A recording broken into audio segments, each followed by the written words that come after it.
رسول عاشقان رسول عاشقان.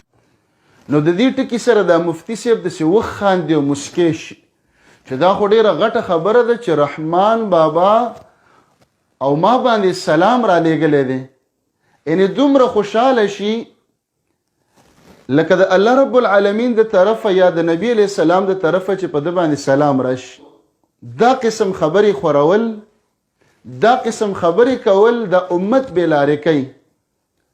نو عزتمندو د ده په اشعارو کې شرکي خبرې هم شته، لکه دا شعر چې په یو قدم تر عرشه پورې رسي، ما لیدلی دی رفتار د درویشیانو، عرش ته صرف محمد رسول الله علیه السلام رسیدلی دی، جبریل امین هم نشو رسیدلی، هغه په سدرة المنتهی کې پاتې شو.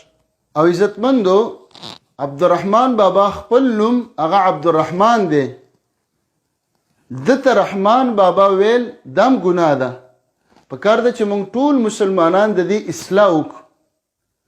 هغه په خپله په یو شعر کې وایي ما رحمان ته چې رحمان وایي کافر دی، زه رحمان د خپل رحمان عبدالرحمان یم. یو سړی تیر شوی دی صوفي و او دی زموږ سره دلته په نږدې ګاونډ کې د هغه قبر دی، مقبره ده، هلته دفن دی. بسم الله الرحمن الرحیم. محترمو مسلمانانو، زما وروڼو، تاسو کتل چې دی وابي په مولانا مفتی قاسم باندې چې هغه د رحمان بابا یو عاشق دی، یو صادق سړی دی، په هغه باندې ډېر زیات ردونه وکړلو، حتی چې ګمراهي او کفر ته ورنږدې کو. ولې چې هغه د رحمان بابا رحمت الله علیه شعرونه وایي او بیا په رحمان بابا رحمت الله علیه باندې ردونه وکړل. تاسو د ده په دې بیان کې چې دا پوره تاسو په نیټ باندې وګورئ، د صراحتاً په رحمان بابا رحمت الله علیه باندې ردونه کړي دي. وی د رحمان بابا په شعرونو کې شرکیه الفاظ دي او د رحمان بابا په شعرونو کې وی دا یو لفظ، دا یو شعر دی چې په یو قدم تر عرشه پورې رسی، ما لیدلی دی رفتار د درویشانو. نو اول خدا خبره ده چې دا درویش نه دی، الفاظ هم ټیک کې لږه معنا هم ټیک کې، دا درویش نه دی. در معنا دروازې، ویش په دروازې ګرځیدون کې، دا اولیاء کرام د خلکو په دروازو نه ګرځي، دا درویش دی. در معنا ملغللې او ویش معنا ویشون کې، نو دا هغه اولیاء دي چې دی د الله د معرفت ملغللې په خلکو باندې دا ویشي. نو ما لیدلی دی رفتار د درویشانو، نو دا شرکیه الفاظ دي. اصل د ده نه دا تپوس کوم چې رحمان بابا رحمت الله علیه دا ویلی دي، نو لیده په دې کې الله پاک سره څوک په عبادت کې شریک کړي دي. شرک خو دې ته وایي چې د الله سره په عبادت کې څوک شریک کې، هغې ته شرک ویلی شي. دې خبرو ته خو شرک نه وایي، دا خو د رحمان بابا شکریه الفاظ دي. او بلکې واقعه داسې راغلی ده چې د پیر مبارک د روح یا د لطیفه چې دا عالم صغیر دی، د دې قلب روح سر خفي اخفا، د دې یو لطیفه دا واصله کړله د عالم کبیر سره، د عالم کبیر سره چې د هغې مقام د عرش نه فوق دی، د دې یو لطیفه چې کومه ده نو هغه واصله کړی شوله د هغه عالم کبیر سره په توجه سره. نو د هغې نه دا تعبیر رحمان بابا رحمت الله علیه وکړو چې په یو قدم تر عرشه پورې رسی، ما لیدلی دی رفتار د درویشانو. یا د قلندر بابا علیه الرحمت هغه ملنګان چې راغله چې کوم ردی پس منظر دی چې هغه ملنګان راغله او رحمان بابا رحمت الله علیه هغه وخت کې لا دې لارې ته نو راغلی، هغه وهو رحمان بابا رحمت الله علیه دا په ځمکه باندې قط شو او بیا هغې ورله لاس ورکو. د هغه لاس ورکولو سره هغه چې کوم دی رحمان بابا یې ونیو چې وینیو د هغه روح یا لطیفه. اوس په ته لطیفه څه پیژنې او روح څه پیژنې، خو د هغه روح او یا لطیفه دا چې کوم دی د عرش نه فوق چې د عالم صغیر د انسان په سینه کې دی، دا واصله شوه د عالم کبیر سره. چې د عالم کبیر سره واصله شوه، رحمان بابا شعر ووی چې په یو قدم تر عرشه پورې رسی، ما لیدلی دی رفتار د درویشانو. بیا وایي دی وایي یاره هغه خو دا پښتو ویلی ده، نو په پښتو باندې خو چینی ژبه خو نه ده ویلې، انګریزي خو نه ده ویلې، دا مطلب یې دی. د دې شعر مطلب ما ته بیان که چې د رحمان بابا رحمت الله علیه فرمایي قناعت مې د خرقې لاندې اطلس دی، پټ د درست جهان بادشاه ظاهر ګدایم. اوس دا پښتو ده که نه، زه ته بیان وکړه په بل کلیپ کې، چیلنج مې رہتا تا. د رحمان بابا په شعرونو باندې پوهېدل د هر کجا کار نه دی. د رحمان بابا شعرونو باندې هغه سړی پوهېږي چې څوک صوفي وي، څوک په دې لار باندې تلي، د چا په زړه کې عشق او محبت وي. بله خبره تا دا کړې ده چې رحمان بابا رحمت الله علیه ځان ته رحمان ټکی ویلې دي. نو رحمان وی د الله نه علاوه بل چاته نه دی ویل پکار. تاسو ته چې دا خلک دغه وی مولانا تا ته وی، نو مولانا خدا خو الله ته ویلی شوی دی. زه په تا دا اعتراض کوم چې ته ځان ته مولانا وی چې زه مولانا یم، نو مولانا خو الله ته ویلی شوی دی چې انت مولانا فانصرنا علی القوم الکافرین. نو څنګه رحمان بابا رحمت الله علیه ځان ته رحمان ویلی دی، الله هم رحمان دی، نو تم مولانا یو الله مولانا شو. راشه کتابونه وګوره، شمایلو کتابونه وګوره، د متکلمینو کتابونه وګوره، هغه څه وایي؟ هغه وایي چې دې ته اشتراک لفظي وایي، لکه الله پاک هم سمیع دی، بندم سمیع دی، بندم سامع دی، الله هم لیدل کوي، بندم لیدل کوي، الله هم عالم دی، عالم تم عالم وایي انسان ته. اوس دا صفات د الله او د عبد په مابین کې مشترک دي، خو دې ته اشتراک لفظي ویلی شي. د دې معنا دا ده چې ما یراد فی حق الله تعالی ولا یراد فی مخلوقه. د کم صفت معنا چې د الله په حق کې واغستلی شي، نو په هغه معنا سره به د مخلوق په حق کې نه مراد. رحمان بابا چې ځان ته رحمان بابا ویلی دی چې زه رحمان چې غشي ولم خطا نزي، په بغداد کې مې کامل پیران شته، یا زه رحمان د محمد صلی الله علیه وسلم د در خاکروب یم، کوم خدای نه کی د دې در نه جدا. نو رحمان بابا ځان ته رحمان بابا ویلی دی، په دغه معنا سره نه وی چې رحمان بابا وی زه خدای یم.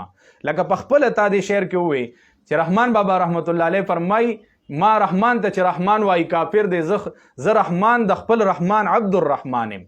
نو دا ټیک ته کنه.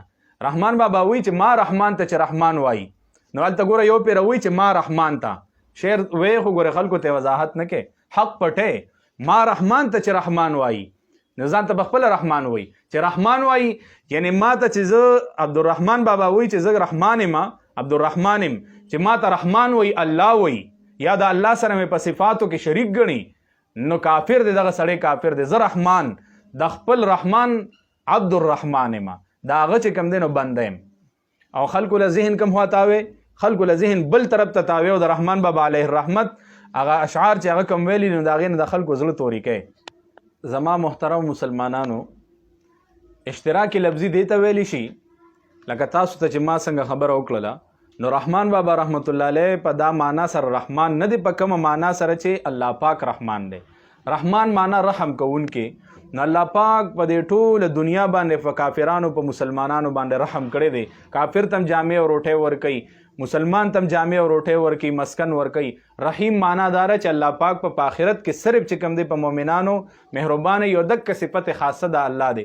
حالانکه بعض کتابونو داسې ویلي دي چې په مور باندې مجازن اطلاق د رحیم کیږي، ځکه مور هم ډیر زیاته مهربانه په خپل بچی باندې. غرض مې دا دی، نو د په دغه معنا سره رحمان بابا رحمت الله علیه رحمان نه دی، بلکې الله چې رحمان دی په صفت الرحمن سره، نو هغه خالق او مالک او د ټول جهان پیدا کوونکی دی، رب زمونږ او ستاسو دی. او رحمان بابا رحمت الله علیه خو یو فقیر او عاجز او د الله یو ولی الله، هغه په دغه معنا سره ځان ته رحمان نه وایي چې زه خدای یم، هغه په دغه معنا سره نه دی. لکه څنګه چې زه لیدونکی یم، الله هم لیدونکی دی. څنګه چې یو سړی ځان ته عالم وایي، نو الله هم عالم دی.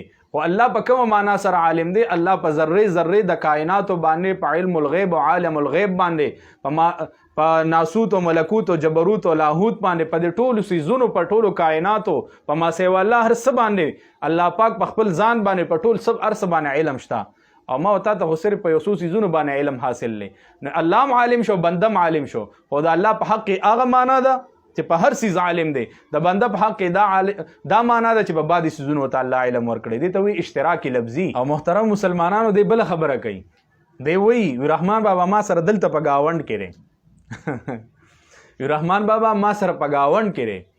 رحمان بابا رحمت الله علیه د نن نه د پاسه 300 کاله یا 323 سال لاغو شو، یا 324 سال لاغو شو چې د دنیا نه تللی دی.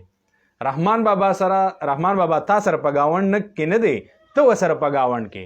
دا ټول هزار خواني او قصه خواني او د بادر کلی، دا ټول چې دا د رحمان بابا جیداد دی، دا د رحمان بابا علیه الرحمت جیداد دی. ته د هغه په جیداد کې دی رہی، ته د هغه سره په ګاونډ کې، هغه تا سره په ګاونډ کې نه دی. دا خبره یاد وساته. محترم مسلمانانو، د دې خلکو کار څه دی؟ د اولیاء کرامو باندې د خلکو بدګماني پیدا کول. او دا د رحمان بابا رحمت الله علیه د صوفي جبې یو لوی شاعر تیر شوی دی. یو عظیم الشان شخصیت تیر شوی دی او د الله یو لوی ولی تیر شوی دی د هغه د اشعارو نه دا خوند او دا لذت په دې سینه او زړه کې حاصلېږي چې د الله صحیح عاشق و د حضور سرور کائنات صلی الله علیه وسلم صحیح عاشق و بدنامي کوي د خلکو په مابین کې دا اولیاء کرامو ان شاء الله چې تر څو پورې دا فقیر جندي نه هر ولی نه ان شاء الله زه دفاع کوم کم کس زما د کتونکو ټولو ته چې کم دینو دا درخواست دی چې کم کس کو هغه وهابي وي او کو پنځپيري وي او کو بل بلای خو چې دا اولیاء کرامو د نیکانو صلحاو بې ادبي کوي یا په خپل تقریر کې څه خبره وکړه د فقیر ته په دغه نمبر باندې را لګي ان شاء الله دا خلکو جواب بکي او چې کله میدان ولګي نو ان شاء الله بیا به موږ د ورځې د اسمان ستوري خيو لکه د هغه د شعرونو نه یو شعر دا دی چې مجنون غوندې په مینه کې عاشق وي رحمان وایي په هغوی باندې سلام عزتمند مجنون یو بدعمله انسان یو غلط سړی تیر شوی دی په عوامو کې خو مشهور دی خدای خو په لیلا عاشق او په اسلام کې عشق ناروا دی چې بغیر د نکاح او د واده نه عشق کوي پردی زنانه سره تعلقات ساتي خبرې کوي دا کار خو حرام دی نو هغه که هر څومره صادق او کار غلط کړي او کار ناروا کړي دې ته زنا ویلې کېږي دې ته حرام ویلې کېږي تاسو قتل محترم مسلمانانو چې دی وهابي د قیس بن مزاحم رحمت الله تعالی علیه چې مشهور دی په مجنون باندې دا غي یو بېدبي یو ګستاخی دا د وکړه اول خدا خبره ده چې څنګه مونږ تاسو ته معلومه ده چې وهابیان دا د ادب نه پاک دي ادب پکې نشته دی دی وی چې رحمان بابا علیه الرحمت والرضوان په خپل شعر کې ویلی دي نو دا شعر هم غلط ویلی دي اول خو شعر نه لا پوره درځینا او پیر پوره دي سم ویلی نه دی دا شعر د رحمان بابا داسې دی چې لکه مجنون عنت په عشق کې صادق وي رحمان وای په هغو خلکو سلام نه دا خبره کړې ده چې دا مجنون چې و دا بدعمله او ډېر رد او بد ویلی دي چې نعوذ بالله بدعمله سړی و داسې دته جواب دا دی چې ته په یو کس باندې رد کې کم از کم تاسو وهابیانو ته څو کرته باندې ما دا خبره وکړله چې تاسو رد کوئ نو لږ تاریخ ګورئ لږ ځان خبروئ نو بیا به چا باندې رد کوئ حضرت مجنون صاحب علیه الرحمت چې و دا تابعی و دا د حضرت سیدنا امام حسن رضی الله تعالی عنہ په زمانه کې تیر شوی دی او دا مجنون ورته هغه ویلو دی چې مینو پچا باندې نو داغي نومو لیلا بنت مهدی د مهدی لوروا یا بل روایت دا سره چې لیلا بنت سعد نومو مستطرف دا خبر راوړی دا نو لیلا بنت سعد یا لیلا بنت مهدی په هغه باندې عاشقو عشق داسې نو لکه را دی چې څنګه وی په اسلام کې وی عشق د زنانو دا پلانکې لیلا صرف یو پیره لیدلې ده یو پیرا او زه به تاته ان شاء الله د مثنوي شریف حواله پیش کوم د کتاب الاغانی او د دیوان مجنون چې لیلا صرف یو پیره لیدلې ده او د هغې نه بعد د لیلا سره ملاقات نه دی کړی نو د حضرت قیس بن مزاحم چې مشهور دی په مجنون باندې د هغه ډېره ګستاخي وکړه او یره بدعمله و داسې کنه چې رحمان بابا علیه الرحمت غونته کې لوی شخصیت په خپل اشعارو کې ستای نو دا بسوکی نو دی راغی امام حسن رضی الله عنه ته وی چې ای امام حسن صاحب تا ته چې کومه بادشاهي خلافت ملو شه د لایقه لیلا وا نو هغه ورته وی چې انت مجنون ته مجنون نو په دې مجنون باندې هغه مشهور شو او بیا به ته خلکو مجنون وی د یو کتاب دی هغه تاسو وګورئ دا غي نوم د دیوان مجنون په دیوان مجنون کې د الله د دین چې کوم صفت کړی ری داسې به تاسو د دې خلکو نه ونه ری د چې په هغې کې د جهاد او د حج د ارکانو د اسلام کوم صفت کړی دی د حضور سرور کائنات صلی الله علیه وسلم کوم صفتونه کړی دي په دیوان مجنون کې د اشعار ویلی دي دا تابعی د امام حسن رضی الله تعالی عنہ په زمانه کې د لقب او تاغه ور کړو اوس راشه مولوی هرگز نشد مولای روم تا غلام شمس تبریزی نشد حضرت مولانا روم رحمت الله علیه فرمای مثنوی شریف اشعار دي چې دا مجنون چې وو د لیلا په قواره باندې عاشق نو چې د لیلا په شکل او صورت باندې د عاشق مثنوی شریف وګوره اولنې جلد چې د لیلا په دې قواره باندې عاشق نو بلکې په دې زنانو باندې د الله تعالی د صفت الجمال تجلی کیږي. ته به اوس وایې چې صفت الجمال څه ته وایي، خو چې څوک به پوهېږي نو هغه په دې خبره ځان پوهه کې. په دې زنانو باندې د الله د صفت الجمال تجلی کیږي، لکه الله جمیل ذات ته جمیل. حضور سرور کائنات فرمای ان الله جمیل یحب الجمال، الله جمیل له او خوخی جمال لرا یعنی خایس خوخی. نو د الله د صفت الجمال تجلی چې کیږي، مولانا روم رحمت الله علیه فرمایي دا په زنانو باندې کیږي. دا مجنون چې وو رحمت الله علیه د الله ولی وو، چې کله لیلا ولیدله په لیلا باندې د الله د صفت الجمال تجلی شوی وه، نو دا مجنون د الله په صفت الجمال په تجلی باندې عاشق شو. او چې کله په هغې باندې عاشق شو نو بیا د هغه عشق داسې مرتبې ته ورسېدو چې جنون ته ورسېدو، حب بیا جنون ته پکې ورسېده، لیونی شو. او دا خبره ته وګوره په کتاب الاغانی کې په جلد نمبر 2 کې د ادب کتاب دی، په هغې کې د لیلا او د مجنون قصه په تفصیل سره راغلی ده. هلته کې چې کوم دی دا خبره بیان یې کړې دی چې مجنون صرف یو پیره د لیلا مخ ته کتلی د هغې نه بعد یې نه دي کتلی. او شریعت هم دا وایي چې یو پیره یو چا ته وګوري په خطایۍ سره نو په هغې باندې مواخذه د مسلمان نه کیږي. د هغې نه پس مجنون د لیلا سره ملاقات نه دی کړی.